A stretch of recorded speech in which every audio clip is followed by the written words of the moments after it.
আসসালামু আলাইকুম ওয়ারাহমাতুল্লাহ। প্রিয় দর্শক, আজ আপনাদের এমন একটি ঘটনা শোনাব যা শুনলে আপনাদের চোখে পানি চলে আসবে। আপনি হয়তো অনেক গল্প শুনেছেন, কিন্তু এক অত্যাচারী রাজা নমরুদের নিজের মেয়ে, তার ঈমান, তার সাহস, এ গল্প আপনার হৃদয়ের গভীরে ছুঁয়ে যাবে।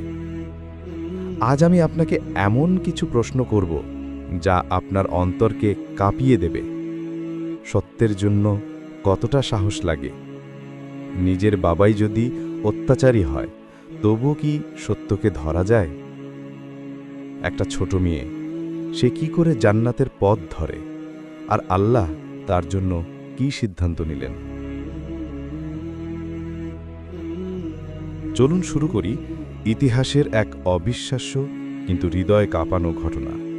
প্রিয় দর্শক, পৃথিবীতে অনেক অত্যাচারী এসেছে, কিন্তু নমরুদ ছিল তাদের মধ্যেও সবচেয়ে উদ্ধত।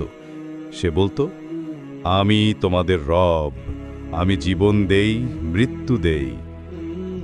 মানুষ ভয়ে তার সামনে নত হতো, কিন্তু তার রাজ্যে একজন মানুষ ছিলেন যিনি কখনো মাথা নত করেননি। তিনি হলেন ইব্রাহিম আলাইসালাম। নমরুদ দেখত ইব্রাহিম আলাইসালাম মানুষকে এক আল্লাহর দিকে ডাকছেন। সে প্রচণ্ড রেগে যায়, তার অহংকারে আগুন জ্বলে ওঠে। তারপর সেই ভয়ঙ্কর দিন আসে। নমরুদ আদেশ দেয়, ইব্রাহিমকে সবচেয়ে বড় আগুনে নিক্ষেপ করো। সেই আগুন এমন ছিল যে পাখিও পাশ দিয়ে উঠতে পারত না। কিন্তু দর্শক, এখানেই শুরু হয় সেই অলৌকিক ঘটনা যা পুরো রাজ্যকে তাক লাগিয়ে দেয়, আর নমরুদের মেয়ের হৃদয়ে বদলে দেয় পুরো জীবন। ইব্রাহিম আলাইহিসাল্লামকে যখন মাঞ্জনিক দিয়ে সেই বিশাল আগুনে ছুঁড়ে ফেলা হলো, পুরো রাজ্য থমকে গেল। কিন্তু বলুন দর্শক, যে আগুন মানুষকে ছাই করে দেয়, সে আগুন কি করে কাউকে রক্ষা করতে পারে?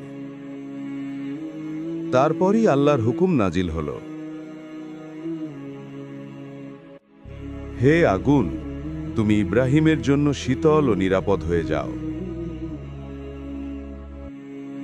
এক মুহূর্তেই আগুন ফুলের বাগানে পরিণত হল।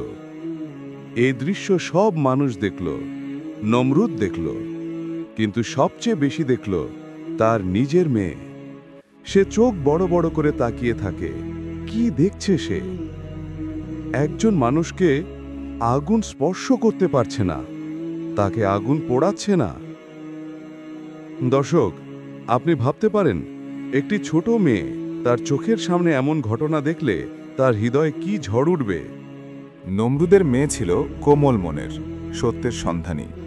বাবার অত্যাচার দেখে সে ক্লান্ত ছিল, কিন্তু আজ সে বুঝল যে আল্লাহ ইব্রাহিমকে রক্ষা করেছেন তিনিই সত্যিকারের রব।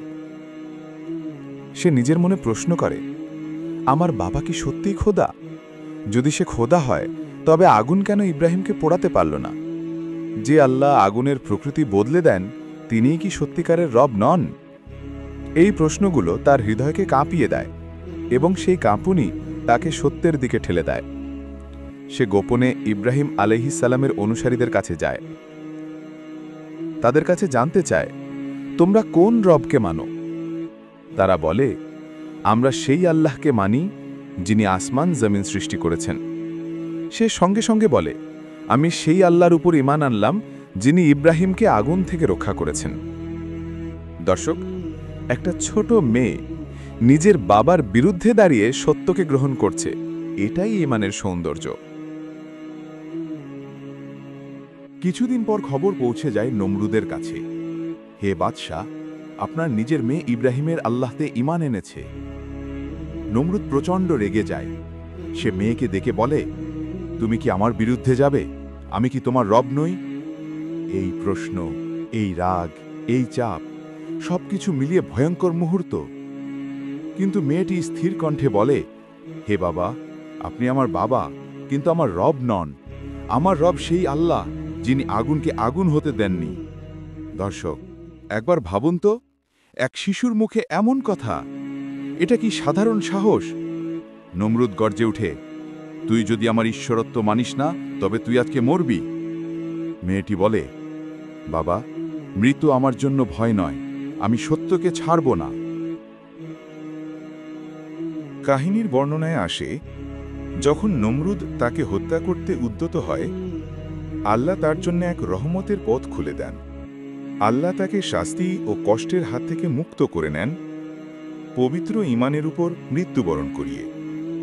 ইসলামের নিয়ম হল, যে শিশু ঈমানের ওপর মারা যায় সে জান্নাতের অধিকারী। তাই আলেমরা বলেন, নমরুদের এই মেয়ে জান্নাতে পাখিদের মতো উড়ে বেড়াবে, সে স্বর্গের বাগানে খেলবে, আর আল্লাহ তাকে সম্মান দেবেন। এই ঘটনা আমাদের শেখায়, সত্য কখনো লুকিয়ে থাকে না। ছোটরাও ঈমানের বড় উদাহরণ হতে পারে। আল্লাহর পথে দাঁড়ালে আল্লাহ নিজে রক্ষা করেন, আর জান্নাত তাদের জন্য প্রস্তুত যারা হৃদয় সত্য ধারণ করে। প্রিয় দর্শক, এখন আপনাদের কাছে কয়েকটি প্রশ্ন।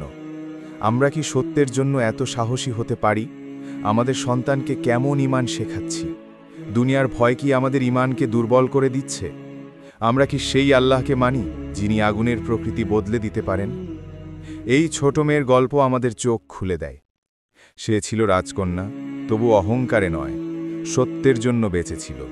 প্রিয় দর্শক, আল্লাহ আমাদের সন্তানদের এমন ঈমান দান করুন। আমাদের অন্তরে সত্যের আলো জ্বালিয়ে দিন এবং আমাদের সবাইকে জান্নাতের পথে চলতে সাহায্য করুন। আল্লাহ আমাদের হেদায়েত দিন। আমিন। আপনি যদি এ ধরনের ইতিহাস, ঈমান এবং গল্পভিত্তিক ভিডিও পছন্দ করেন, দয়া করে চ্যানেলটি সাবস্ক্রাইব করুন, ভিডিওটি লাইক করুন, মন্তব্যে আপনার মন্তব্য লিখুন এবং শেয়ার করে অন্যদেরও উপকার করুন। জাযাকাল্লাহ খাইর। আসসালামু আলাইকুম ওয়া রাহমাতুল্লাহ।